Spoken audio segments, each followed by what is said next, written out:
Welcome to This Explainer. Today, we're taking on a massive, but incredibly fun challenge, summarizing an entire monumental text. We're going to dive right into the epic, sweeping narrative of the Book of Exodus and see exactly how a broken, enslaved people completely transformed into a highly structured, self-governing civilization. It's a wild story of survival, law, and identity, and we're going to map the whole thing out. So let's start with a really massive question. How does a group of slaves actually forge a new nation? To truly get Exodus, we have to grasp the sheer impossibility of this whole situation. I mean, we're talking about an oppressed, completely disorganized workforce that somehow becomes an independent society, complete with complex laws, a hierarchy of leaders, and this unbreakable shared identity. How in the world do you go from making bricks in the mud to governing a civilization? Well, to make sense of all 40 chapters we're summarizing today, here's our roadmap. 1. Slavery and the calling. 2. Plagues and the Passover. 3. Escape into the wilderness. 4. Mount Sinai and the law. And finally, 5. Tabernacle and the priesthood. Let's kick things off with Section 1, Slavery and the Calling. The story begins with this pretty incredible paradox. The very success and growth of the Israelites, multiplying from just 70 people who originally came down with Jacob to a population that literally filled the land, actually becomes the exact reason for their downfall. A paranoid new king comes into power, doesn't know their history, looks at their booming numbers, and basically freaks out. He forces them into brutal slavery, making their lives absolutely bitter with hard service in mortar and brick just to build his store cities of Pithom and Ramesses. And the oppression escalates quickly, like terrifyingly quickly, all the way to infanticide. Pharaoh decrees that every single Hebrew baby boy be thrown into the Nile. But ironically, this horrific decree leads to the oppressor's own daughter rescuing a baby floating in a pitch-covered basket. She ends up raising the very man, Moses, who will eventually dismantle their entire empire.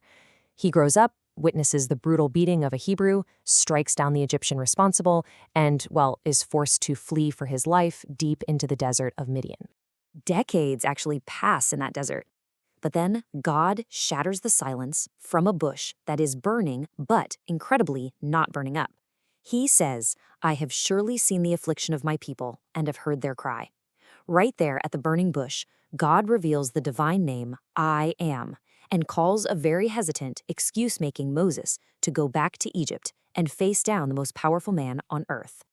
Which brings us right into Section 2, Plagues and the Passover. Now, it's important to realize these 10 plagues aren't just random acts of chaos. They systematically dismantled the entire Egyptian ecosystem, agriculture, and economy. We're talking the Nile turning to blood, wiping out their water supply, and hail and locusts destroying literally every green plant in the field. The plagues relentlessly escalate until Pharaoh is finally broken by the 10th and definitely the most tragic plague, the death of the firstborn in every unprotected household. To survive that terrifying final night, the Israelites were given exact, completely non-negotiable procedures.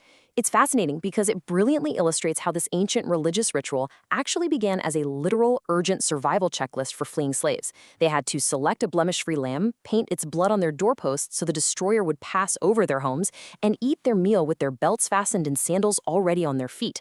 There was absolutely no time for the bread to rise. They had to be ready to run at a moment's notice.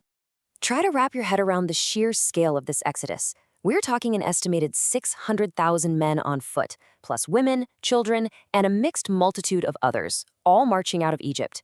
After 430 years of living in that land, they left overnight, even plundering the Egyptians of their silver and gold jewelry on the way out. That is a massive mobilization. Let's move on to Section 3, Escape into the Wilderness. So predictably, Pharaoh changes his mind and chases them down with 600 chosen chariots. But God parts the Red Sea. This incredibly miraculous cinematic crossing permanently severs their ties to their oppressors as the waters crash back down on the Egyptian army. But, once they actually make it to the other side, that jubilation fades really fast. Suddenly, they face a completely different, totally indifferent enemy, starvation and thirst in the harsh wilderness of Shur and Sin. Yeah, the transition from slavery to freedom is anything but smooth. The people are constantly grumbling, literally wishing they had just died by the meat pots of Egypt, rather than starve out in the desert. Yet, they are kept alive entirely by daily, miraculous provisions. God turns the bitter waters of Mara sweet, sends a fine flake-like bread called manna, raining from heaven 6 days a week, brings massive flocks of quail to cover their camp, and even provides water struck directly from a solid rock at Horeb.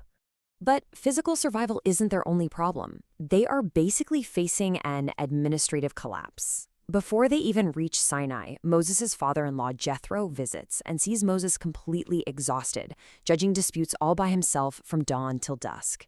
Jethro steps in and delivers what is essentially a masterclass in modern organizational management. He teaches Moses to delegate authority to trustworthy men, placing chiefs over thousands, hundreds, fifties, and tens. If he hadn't done this, the nascent nation would have absolutely collapsed under its own bureaucratic weight.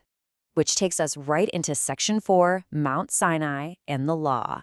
The visual contrast in God's presence here, compared to the early chapters, is staggering. The God who was hidden and quiet, heard only from that lonely burning bush, is now violently, awesomely visible on Mount Sinai. The mountain is wrapped in smoke like a giant kiln, trembling with thunder, lightning, and deafening trumpet blasts. It commands absolute, terrified attention from the encamped Israelites, as God establishes a formal, binding covenant with them. And this new book of the covenant serves as a comprehensive ethical and civic blueprint. Sure, it starts with the famous 10 Commandments, but it goes so much deeper than that.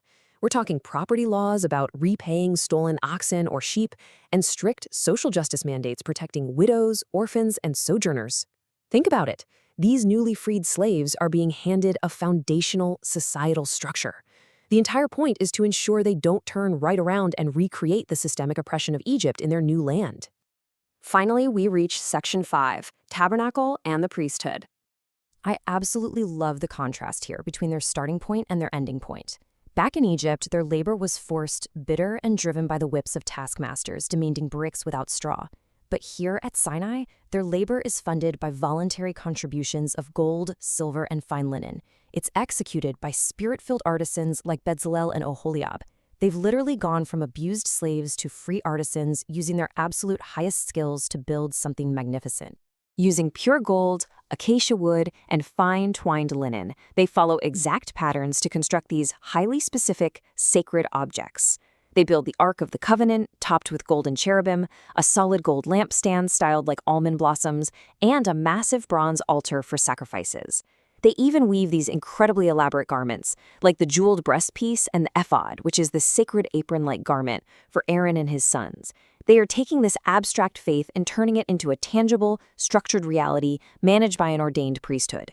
The ultimate goal of this entire book is wrapped up right here in this command, and let them make me a sanctuary, that I may dwell in their midst. It's incredible. They are moving from a distant, unknown deity in chapter 1, whose people were just crying out in the dark, to a God who literally pitches a tent, a tabernacle, to live intimately and visibly right in the very center of their camp. As we wrap up this explainer, I want to leave you with this provocative thought. They've successfully escaped. They have a brilliant structure of laws. They have the tabernacle, and they finally have their freedom. But, as we know, the harsh, unforgiving wilderness still lies ahead of them. So it really leaves us wondering, how will this fragile new civilization handle the incredible weight of their newfound freedom? And can they actually survive the remainder of the journey to come?